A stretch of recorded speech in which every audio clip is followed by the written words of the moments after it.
Pada kesempatan kali ini, saya akan menyampaikan sejarah yang membahas tentang bangsa Tatar.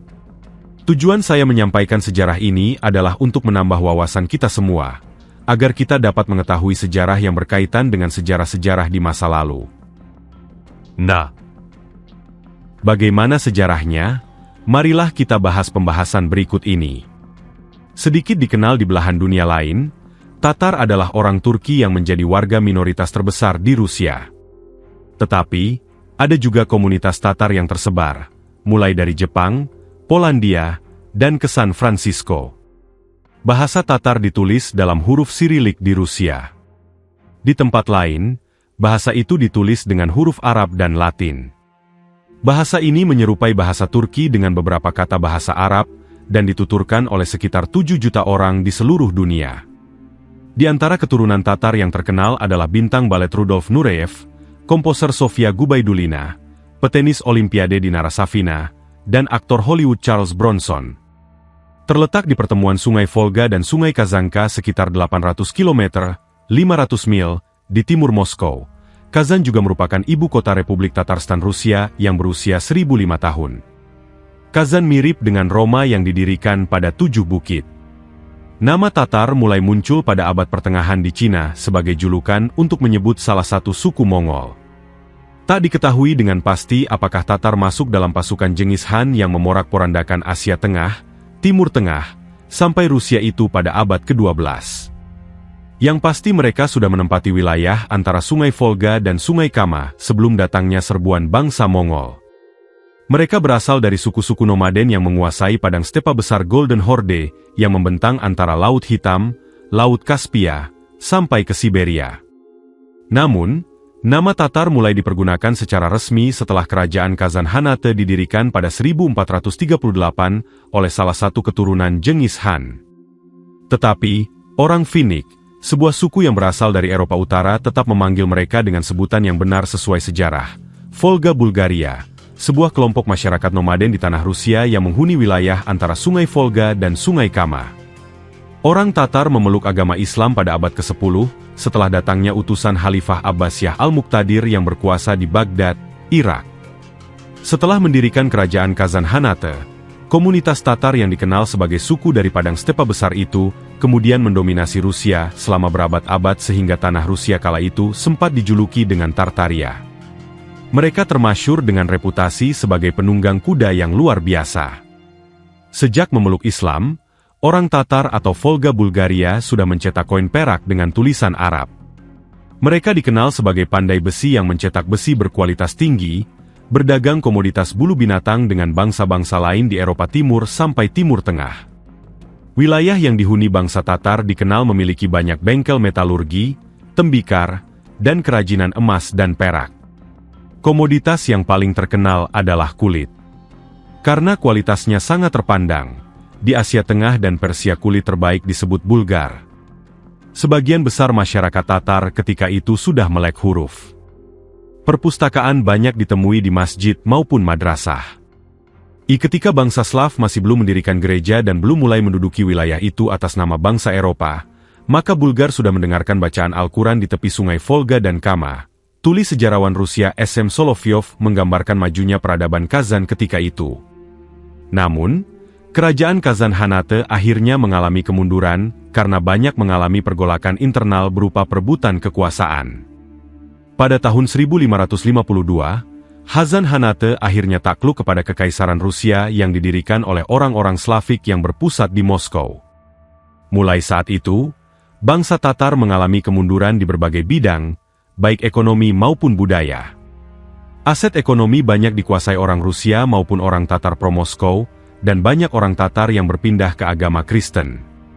Kaisar Rusia Peter Agung pada awal 1700-an memberlakukan aturan diskriminatif yang membatasi kebebasan warga Muslim, terutama bangsa Tatar. Peter bahkan memaksa Muslim Tatar beralih keyakinan menjadi pemeluk Kristen Ortodoks. Aturan diskriminasi itu kemudian dihapuskan oleh Ratu Catherine pada abad ke-18. Bahkan, pada 1771 Catherine mengizinkan pendirian 2 madrasah.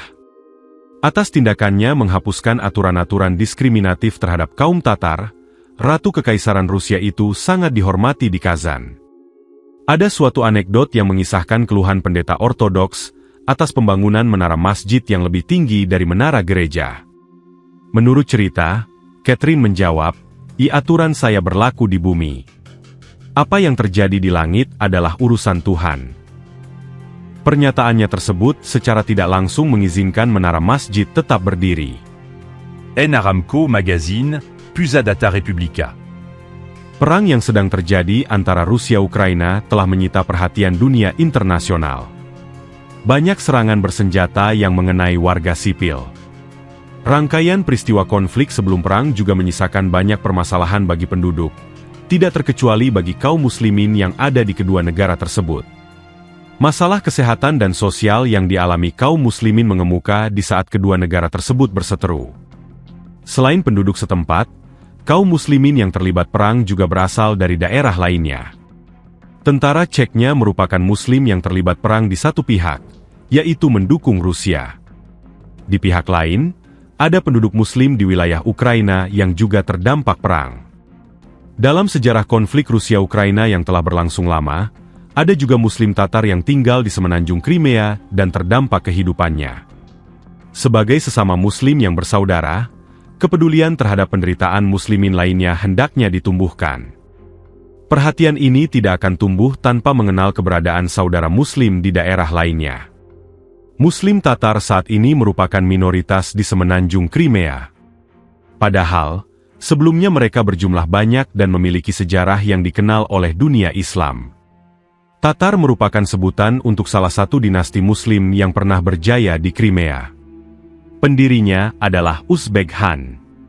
Nama Uzbek Han, selain menjadi nama negara Uzbekistan, juga diabadikan menjadi masjid tertua di Crimea.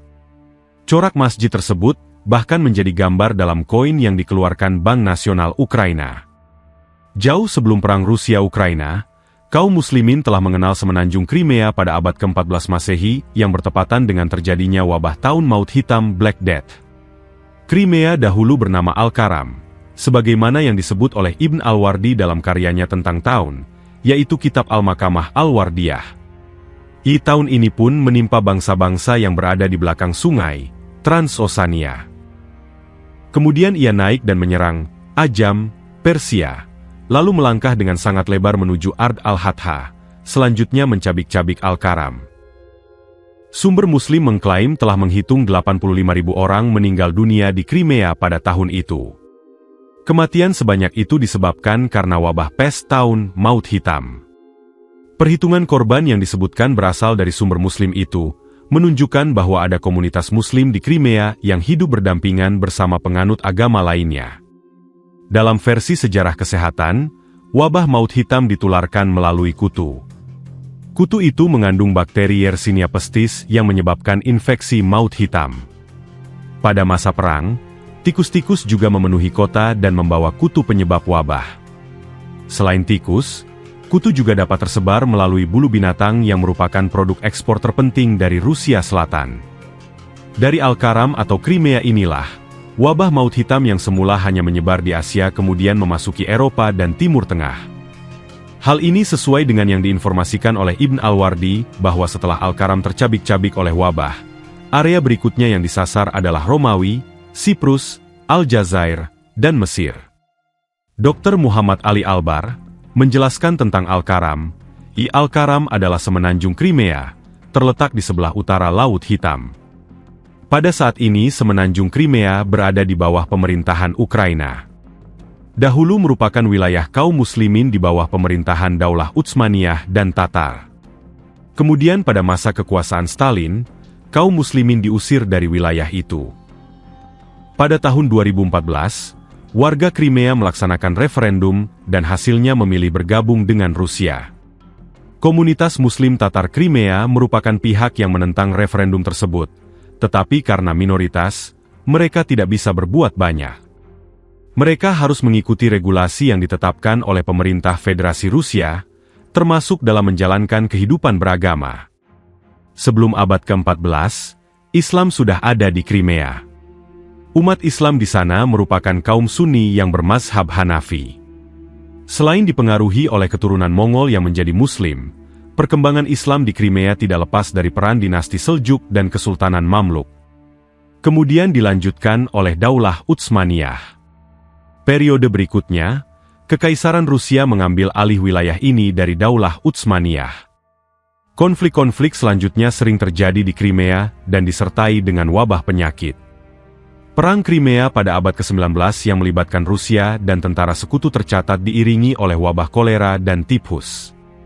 Saat pengusiran kaum muslimin Crimea oleh Stalin dari Uni Soviet tahun 1944, pada tahun itu juga muncul wabah Crimean Hemorrhagic Fever.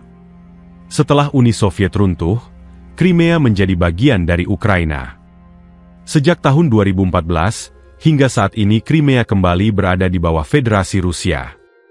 Pada masa pandemi COVID-19, Crimea tidak luput dari penyebaran wabah ini. Selama pandemi COVID-19, warga Muslim Crimea juga menjalankan berbagai pembatasan kegiatan ibadah untuk mengantisipasi penyebaran wabah.